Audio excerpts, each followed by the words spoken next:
भारत युवाओं का देश है और युवा जब सोचने पर आता है तो देश बदल देता है। फिलहाल हम जयपुर के एमएनआईटी में मौजूद हैं, जहां कुछ युवाओं ने ये ठान लिया है कि ऑटो पायलट मोड अब हवा में नहीं बल्कि सड़कों पर भी कायम होना चाहिए और भारत जैसी चुनौतीपूर्ण सड़कों पर भी ये मुमकिन है। लेकिन ये कैसे मुमकिन हो पाएगा, इसको लेकर बात करेंगे। फिलहाल एमएनआईटी की ऑटोमोबाइल लैब में हम लोग मौजूद हैं। हमारे साथ यहाँ प्रोफेसर दिलीप शर्मा जी और अरुण वर्मा जी हैं।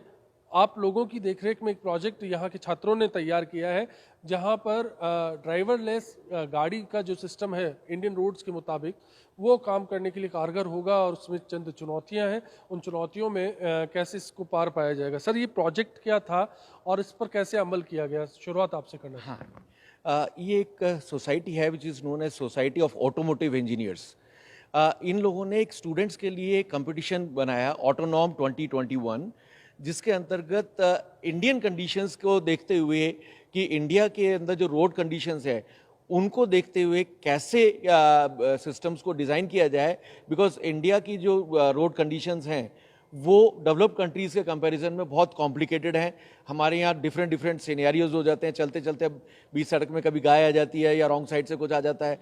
सो बहुत सारी चीज़ें ऐसी हैं जो ऑटोनोमस व्हीकल को प्रॉपरली एग्जिस्ट कराने के लिए, डेवलप कराने के लिए इंडियन कंडीशंस में वो कॉम्प्लिकेटेड कर देती है।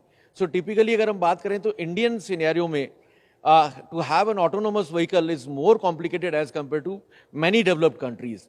और उसी लिए एक ये जो सोसाइटी ऑफ ऑटोमोटिव इंजीनियर्स ने स्टूडेंट्स के लिए एक कंपटीशन बनाया जिसका नाम था ऑटोनॉम 2021।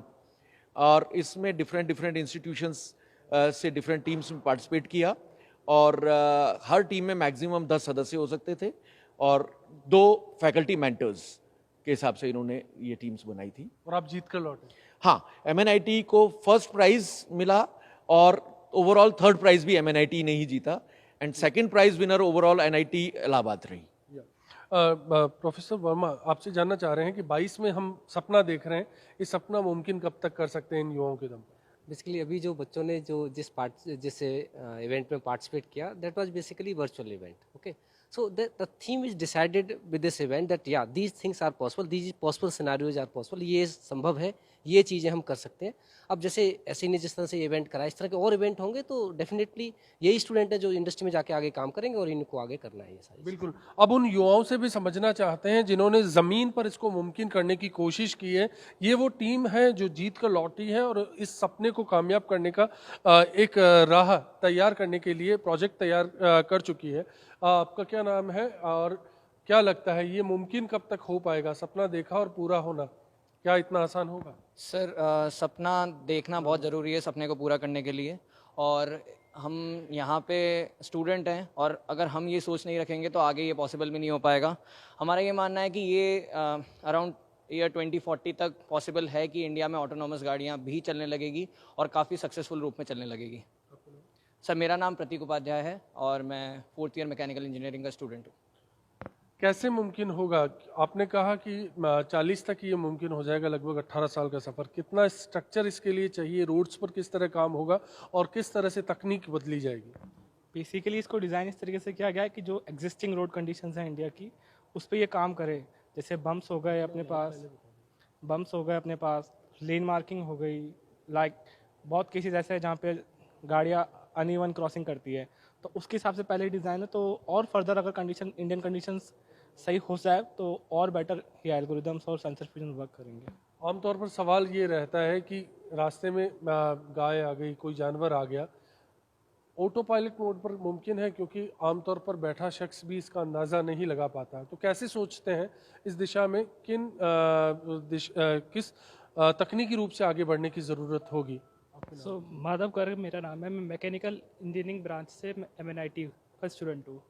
बेसिकली आपने जो क्वेश्चन पूछा उसका ये है कि एक ह्यूमन आई बहुत लिमिटेड एरिया देख पाता है, पर हम जो सेंसर यूज़ करते हैं वो बहुत बड़ा एरिया कवर करता है। तो जो हम लोग नहीं भी देख पाते वो उसको कवर करके उसके हिसाब से डिसीज़न ले पाता है। तो हम यहाँ पे जैसे हमने बात करी कि गाय आ गई, तो हम उसे देख सकते हैं, कंप्यूटर देख सकता है और कंप्यूटर उस हिसाब से डिसीज़न भी ले सकता है। वो ले पाएगा। ओवरटेकिंग भी एक मसला है, ओवरटेकिंग के मसले पर क्या होगा? वो कैसे डिसीजन होगा? सर मेरा नाम अमन संचेती है। I am from mechanical engineering 4th year student.